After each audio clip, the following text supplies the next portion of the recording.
Yo, what's going on, everyone? Welcome back to another edition of On The Spot. I'm here with my brother Sanch. Obviously, if you're a regular watcher of the show, you notice someone's missing, our brother Dougal. It's a bit of a tough one, but due to, unforeseen circumstances, he won't be with us for a while. I'll spare you the details because, it's a bit of a sensitive situation, but if you can, keep him in your prayers. He's in ours. He's going through a bit of a tough time at the moment. He will be back. He's not dead or anything like that, but he will be back, hopefully sooner rather than later. The show must go on. We're going to try our best without him. It does give opportunity for people that have contacted me, maybe contacted Sanch in the past, to come on the show, speak about trending topics. That's why you're on. You can leave it in the comments if you do. If you don't know me personally. If you do, then hit me up on any of my socials. I'll leave it somewhere in the description. I'll leave his somewhere in the description as well. All right, well, if you saw England, I don't watch England unless it's tournament football really, but they smashed San Marino 10-0. And a lot of the stuff that I saw on Twitter was, young boys were scoring. I know Smith Rowe notably scored on his debut. I didn't see the goal, to be fair, so I don't know if it was a decent goal, I don't know if it was a bad goal, whatever, but he did. And a lot of conversations were sparking about the different academies in England. You got your Liverpools, you got your Arsenals, your Southamptons, the Man United, the Chelsea. Everybody got an academy. But I guess the question that we're going to be asking today is who has the best in the whole. I don't know if it's in the whole world. Well, to be honest, it is really and truly. Sanch, I'll start with you. Who do you think has the best academy in this country, and if it is in this country, then in the world? I think it's pretty straightforward, I know we've got we got some big clubs here, a few more than most countries, but I mean, the speed and the numbers they're producing players at, it's kind of hard to believe, really. Bro. So, because you'd sit there and normally you'd think United, Arsenal, Liverpool, steady academy, steady, they're producing. Because with United, I support United, so I know a bit more. But you go around the Premier League and they will have a product in near enough every Premier League club. And we're talking about solid players. We're talking about, we're still seeing Ben Foster going at 38 years of age for Watford. That's just off the top of my head. And then United got their own bunch. You go from Rashford to Henderson to Lingard to Pogba. We keep going. But those are kind of established players now, if you get what I mean. So we're not talking. Whereas currently United don't really. They have, of course, they will always have. They will always have players. They will always look. Mason Greenwood as well. Mason Greenwood, boys, by the way. They will always be producing. But like I said earlier, the velocity and the numbers that Chelsea are producing players at the moment is just unbelievable. We're going from.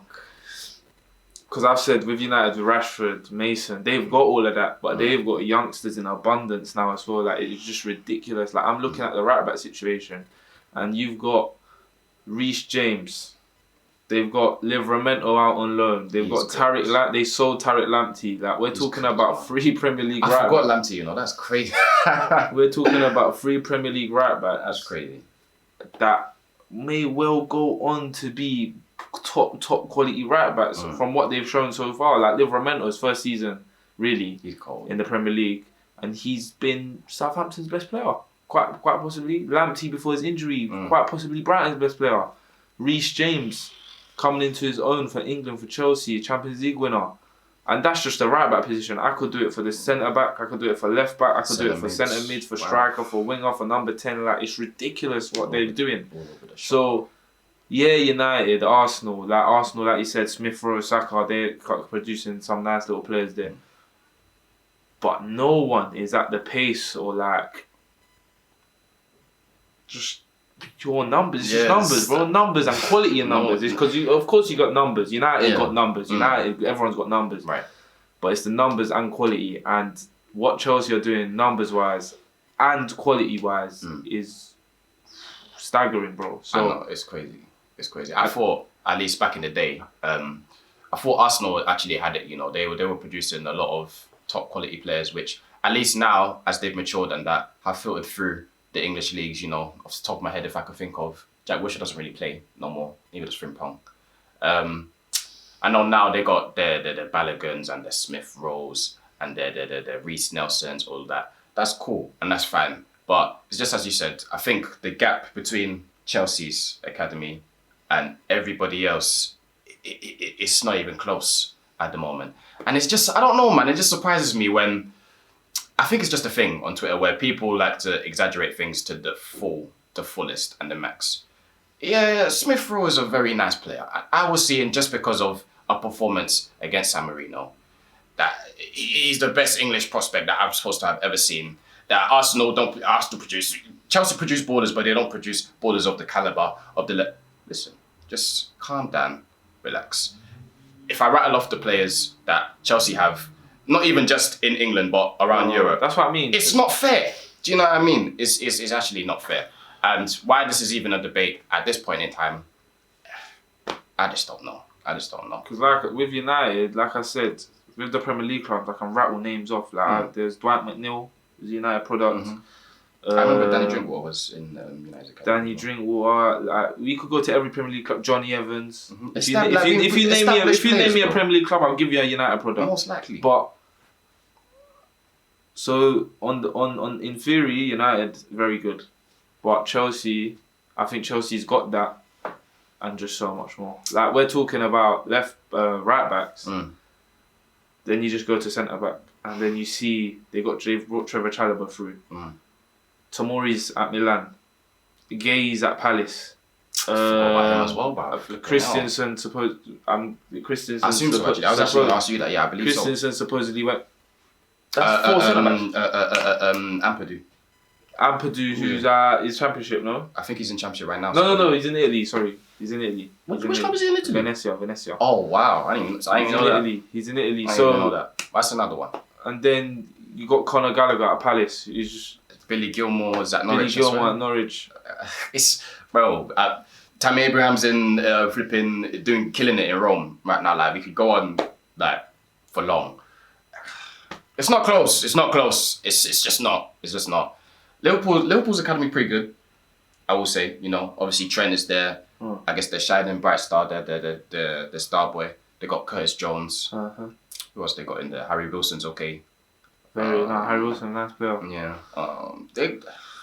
I think the top clubs will all have. The top clubs will all have. They will all have their talents. They will all have a fairly decent academy, but again, I don't know how Chelsea are doing it. It's riches at this point. Do you remember when they used to get clowned back in the day as well? Because their academies, it's always been good, but it's like they never knew like how to I guess utilize it to the best. And they will be.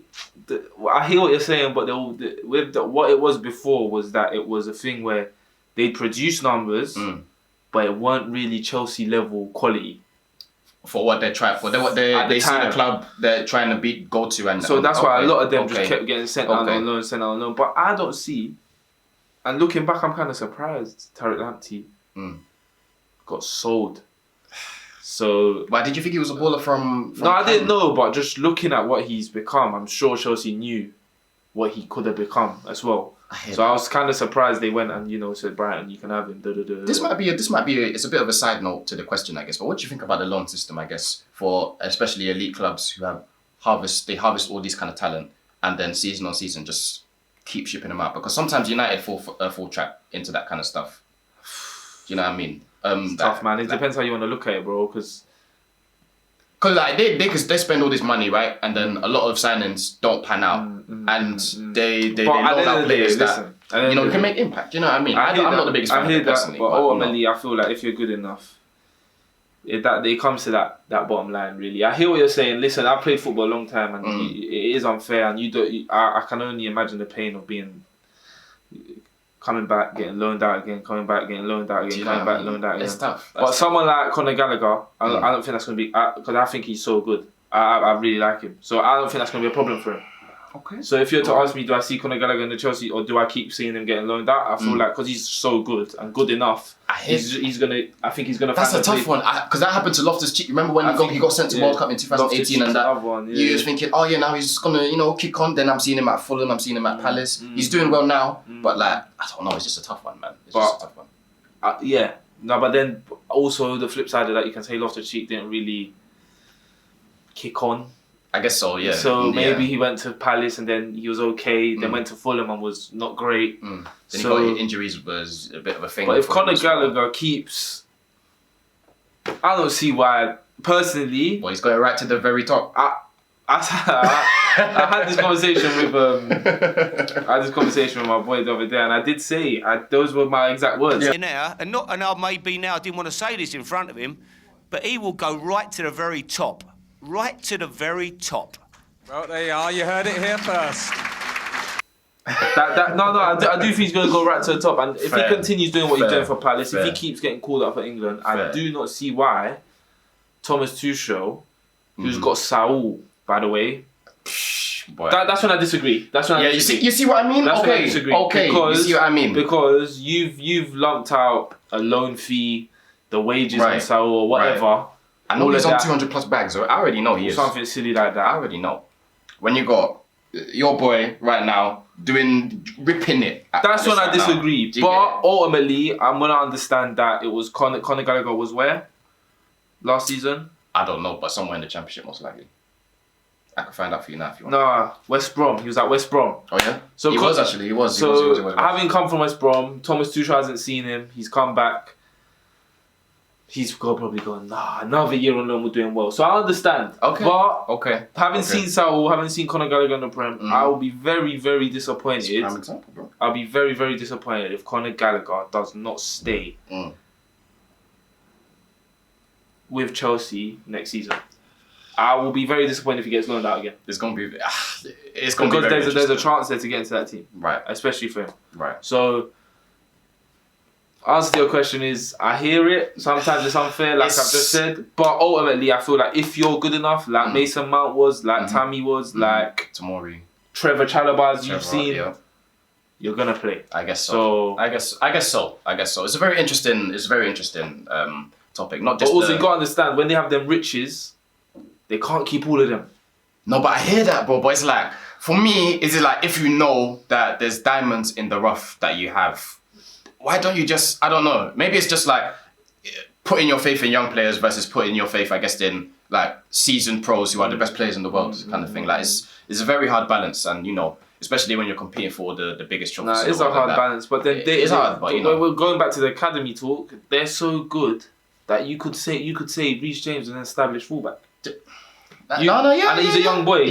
But you could sit there and say Reece James has got to the point where he is a full international. He's a Champions League winner. He's... How old is he? I want to say he's not older than 23 or 24. I don't think he's older. Yeah, I'd say he's younger. So we're talking about a kid, bro. We're talking about a kid. But ultimately, because their academy is so good, we're talking now, I think Reece James is an established Premier League right back. Yeah, but... who is a shoo-in for the Qatar World Cup. Facts. That's an established... I hear that, but it's that's an established... So for me... Yeah. It's not even youngsters anymore that you're trying to... You're trying to bed world-class talents. But you could say Reece James is a world-class talent. I think it's... be a world-class talent. Yeah, I think it's just... Then why not bring Livramento to play with Reece James? This is what I'm saying, though. This is like... It's like bringing not just one player, and then saying, oh, yeah, see, look what we've done with our young players. Because at the end of the day, that's just one person. Even though Chelsea, I can't say they've done it with Mount. They've done it with James. They're doing it with a lot of people now. And maybe it's becoming trendy again because even though this is a very long time example, Man United done it and reaped the riches with the Class of 92 situation. You could say Arsenal to a good extent. I guess they tried to do it after the Invincibles when obviously, I guess Van Persie's a homegrown kind of talent. Fabregas was a homegrown kind of talent. Anyone else that was in that kind of time period? Off the top of my head, I can't think of any, but even then, those were their main two superstars at the time when they were still trying to compete for titles when they just came into the Emirates and that. And then over time, obviously, big money signs became the thing. Now you never know. Maybe bringing in your youth players is going to be the wave. I feel like just going to see another influx people are of youth starting to coming in, realize. And you Chelsea have kind of set a not a precedent. Yeah, not in the long run because they've always splashed. Yeah. But with the transfer ban with Lampard, I mean, I feel like some people have kind of realised that some of these young players are good enough. Are really good. They got top 4 with that team, I swear. No? Yeah, so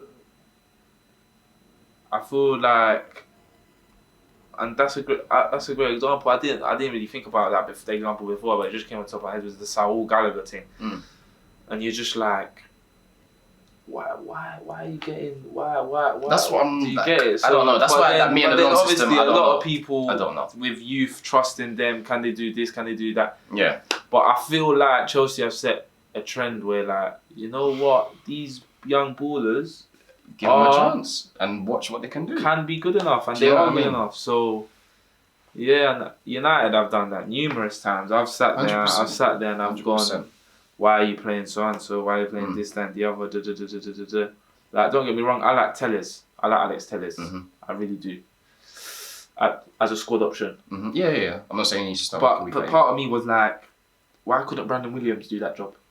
Telles never plays. I guess so. Or is it like Ole's not really that. I hear though. He doesn't really. Don't get me wrong. If Ole was always rotating, you'd probably, with the experience, you'd probably say Telles, whatever. But he never plays him. Or Dallo and plays him in cup games. Plays him when Shaw's injured. You might as well kept Brandon Williams. Same thing as well. Like Ethan Laird as well. Laird. I think he could do Dallo's job personally. 100%. And then that's me.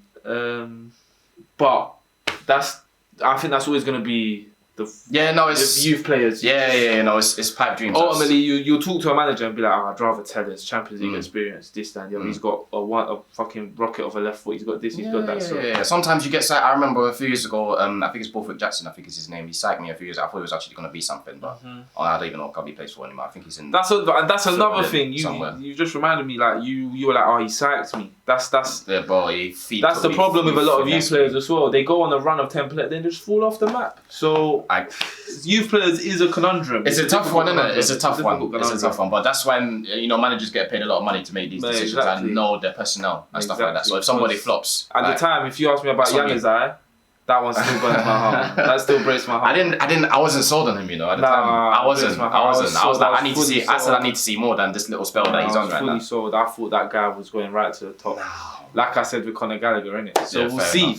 We'll see. That's youth players. Sometimes they come through. Sometimes they show you for a little spell. Sometimes they stink up from the beginning. So it's interesting. It's politics as well because sometimes people are good enough and then for whatever reason, you get it, or maybe circumstances from other players just prevent people from running the team. It's a very interesting conversation. But let us know what you think about the whole, I guess, topic of youth players, academies, all of that in the comment section below. Last topic of the day. We're going to talk about the Ballon d'Or. He says next week, right? Next week or week after next. It's up and coming. The ceremony, who's going to be crowned, I guess, the best player in the world. I'll start with you because I actually have a bit to say. First of all, who do you think is gonna win? First and foremost, who do you think? This whole locking it off because of COVID was an absolute disgrace. Honestly, I'm not even joking. Don't get me started, man. I don't really give a toss because United, we ain't got man local to that really. Not right now. Messi, you're gonna money Messi, but go ahead. Since the glory days, innit? So I don't really give a toss. Well, I like Lewandowski. I like him. I really, really do. As a striker, he looks like a nice guy. He earned that shit, man. Yes, COVID was going on. Football was still being played. He still won all the pots. He still scored a ridiculous amount of goals. And for you to say no, we're taking that away from you, it was not right. It didn't feel right. It didn't sit right with me. Left a sour taste in my mouth. Horrible. And now, a year on, yes, he's not won everything. He won the league. They didn't win the cup. Won the league. But again, banging in goals for fun. Literally, Bayern, I got to check Bayern's score, and I'm more surprised when the bloke doesn't score than when he does. when he does score one, when he does score two or a hat trick, he literally scores every week. Like it is not, and it's not just against the Bundesliga farmers. It's not just. It is every week in the Champions League. Matter. Whether it's Barcelona, whether it's Union Berlin, he is bagging. Inevitable. Does it for Poland? They were laughing at him in the Euros. Then he bullied. Was it Laporte? Yeah. Against the guy is world class. He's probably the best number 9 in the world. No, yeah. He is unbelievable, and I'm hearing Copa America shouts. Don't get me hot. I'll let you go. Don't get me hot. I think there's only one winner. If he doesn't win, he got robbed last year. He's got robbed this year. It will be a joke if he doesn't win in the Ballon d'Or. It's literally so clear who should win the Ballon d'Or. It's not even up for debate. Bro. Because Messi finally won his Copa America that for some reason we're playing every year. Why are we playing Copa Americas every 1 or 2 years? Let me not say where. Let me not, bro. In fact, take the stage, man. Robin Lewandowski. If he doesn't win it, I'm packed. Listen to me. We might as well pack our bags and go on. Because my camera's gonna die, I'm gonna just say this. Who do I think is gonna win the Ballon d'Or? It's Messi, and this is why. Okay. This is, whatever you want to think the criteria is for the Ballon d'Or, it's not what you think. This is what it is. Did Messi have a good year? Yes or no? Yes. It don't matter what Lewandowski did, it don't matter what Ronaldo did, it don't matter what Salah did, it don't matter what nobody else does. Messi got that shit, okay? Messi had what is to his standards awful year when they cancelled the Ballon d'Or season. And Lewandowski was on some different smoke. He should have won that shit. He didn't. Why? Because if Messi had a good year, I could put my whole house on it. I could put anything you want on it. They would have had a whole ceremony. It might have been over Zoom. It might have been over blah, blah, blah. They would have mailed that thing to his house, hand delivered, because the kids are watching me, so I ain't gonna say what UEFA having this mouth. But they would have though. I promise you. Bro, on my life. It don't matter what Ronaldo do. It don't matter what nobody else does. If Messi has a good year, decent year to his standards. They would have banged the Zoom. I promise you, when they zoom it and they're in there, like they're out on holiday. Yeah, dog. Oh my days. When they can't make the ceremony. Do you know what I mean? This is what I'm saying, and it's awful. It's bad. It's really bad. And I'm not saying that like Ronaldo's my goal, right? But I'm never saying that Messi. There's not been a year that Messi shouldn't have won Ballon d'Or. Messi is an all-time player, top 2 all-time in the world of football. Fine, no problem. But I don't get the consensus, which a lot of his fans and fans in general do, that if Messi has a good year, automatically that's him. It doesn't matter what anybody else does. What in the world is that? That is horrible. For shouts, because I do think Lewandowski does deserve it. I think he should win it. Because if they do collate everything that he's done last year when he should have got it, and this year when it's not close for me. Depending on how you feel about Karim, you know, he's cold. He's in contention as well right now. I think for best number 9. More reason than Messi. I think so as well. But you know, I think the Salah shots are a bit. I don't know. Liverpool didn't have the greatest last year. You know, to end the year, he's been amazing. He's probably been the best player in the world. Reluctantly to say because of my heritage to my club. But that's fine. I think Ballon d'Or shots are a bit mad for him. But cool. It's inevitable that Messi's going to win it, and unfortunately, I just don't even know how to end it. I'm just sad and I'm disappointed. I'm sick.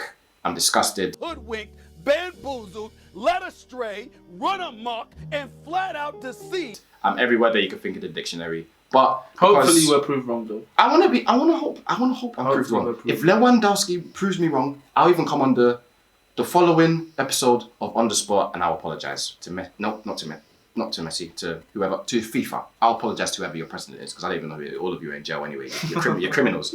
But the camera's going to die, and so we probably got to cut. Let us know in the comment section below what you think of the Ballon d'Or. Politics. I've said the word politics a lot, but that's a lot in football, but that's another story for another day.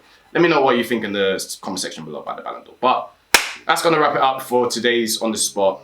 Thank you to my brother for coming on the show. It's a tough one today, you know. It actually was. It really was. I know my boy would have enjoyed the topics that we had today as well. We're used to a certain setup. Yeah, man. But saying that, I can't wait. Imagine the first one, how happy we're going to be. Ooh, it's going to be something to look forward to. I'll let you host, bro. I'll let you host the whole show, man. Yeah, something to look forward to. So, yeah. I promise we wait him, as we always will, as we always do. Yep. And yeah, but yeah. Like, share, comment, subscribe. Are you gonna have to take his saying, bro? Hit the bell. For now. Yeah, I'll reluctantly do it. Just for today, I'll pass man. the torch back when you return. Yeah, man. Do all that jazzy stuff. But yeah, man, we'll see you hopefully next week or whenever we do start to record. And if you do want to get involved, let me know somehow.